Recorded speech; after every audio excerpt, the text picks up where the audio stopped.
From Dying on the Streets, the 8th Dai and Julia Mystery by Jane Jago and E.M. Swifthook. The working office of the magistratus had changed considerably since Sextus Catus Bestia had taken over the role in Demite and Conovi 6 months previously. Dai Llewellyn, sub-magistratus for the same area, still fondly recalled the simple yet tasteful decor the previous incumbent had preferred. Bestia, by contrast, favoured opulence over simplicity and substituted extravagance for good taste. But then, unlike his predecessor, who had risen through the administrative ranks, Bestia had transferred into the state sector after enjoying a successful career as a commercial lawyer. Dai assumed that impressing business clients required such an ostentatious display of wealth, but the same sat ill with the kind of civic dignity expected of Bestia's present role.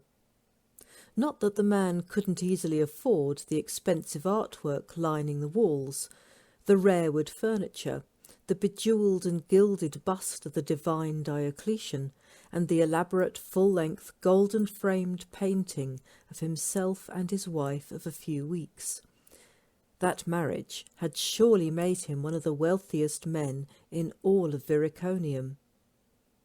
Which was why this present meeting was beginning to make Dai move from frustration into anger. Bestia was sitting in his throne-like desk chair, hands resting on the carved lions that adorned the arms. The late afternoon sun had painted the window behind him with glowing light, adding to the regal impression. He also looked regally bored, as if he found the whole business of overseeing the administration tedious in the extreme. "I see no reason to bend the rules just because your senior investigator has a gut instinct about something. Carterville must be close to retirement age and is probably just dyspeptic." He smiled, as if inviting Dai to share the joke. "I'm not asking you to bend any rules. I'm asking you to sign off further resources to investigate properly. I would if I could, but have already authorised this case to the limit of my authority." Bestia glanced down at the file on his desk. "Indeed. I see you granted S.I. Carterville and his team an entire day in man-hours, time they have used to ascertain little more than that this woman was known to be a looper and known to be willing to take money from clients who wanted more extreme practices than the usual. But there are no grounds that I can see here for me to extend the investigation any further. It would be a waste of public money." If Melina Tesny was a Roman citizen— for the first time Bestia sounded annoyed. "If the woman was a Roman citizen, she would not have been a common British puta who was paid well by an over-vigorous client." Over-vigorous? For a moment Dai saw the start of a red haze clouding on the edges of his vision, and with a supreme effort of will he fought it down, drawing a deep breath and counting silently. Distasteful as it is, there was nothing to suggest she had been abused against her will.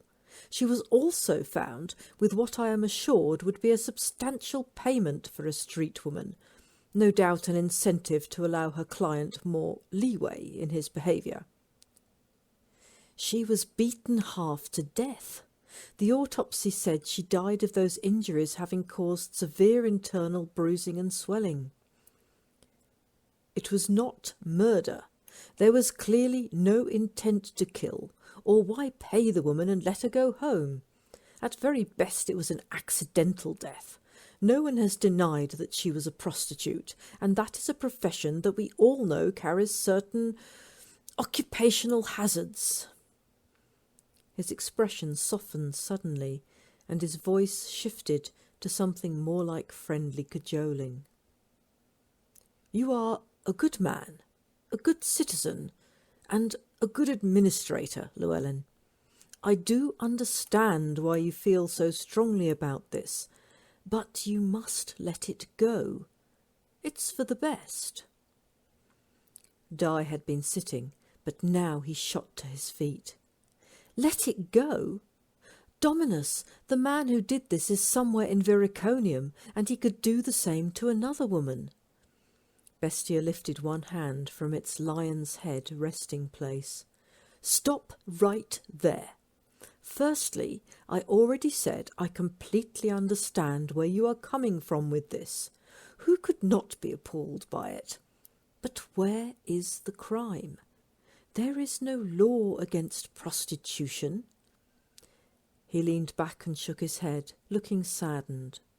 "If anything, the dead woman is the criminal here. The only prosecutable offence I can see is failure on her part to have purchased a licence to practice her trade. And, of course, the subsequent charges of tax evasion that would lead to, especially seeing how well she was being paid." Dai struggled to find some way to frame things in terms that could penetrate Bestia's lawyer logic. If she was a citizen, there would be unlimited resources made available to uncover the man who did this, whether it was deemed consensual or not. What if the man is local and his next victim is a citizen? Bestia was frowning now.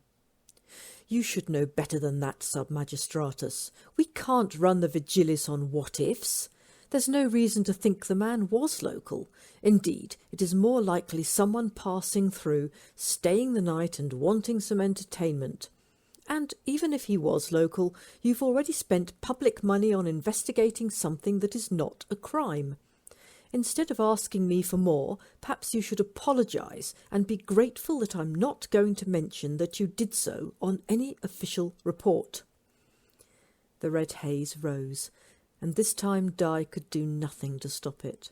His last conscious act was to turn and start walking towards the door. Better to be rude to his superior than get arrested for attacking him.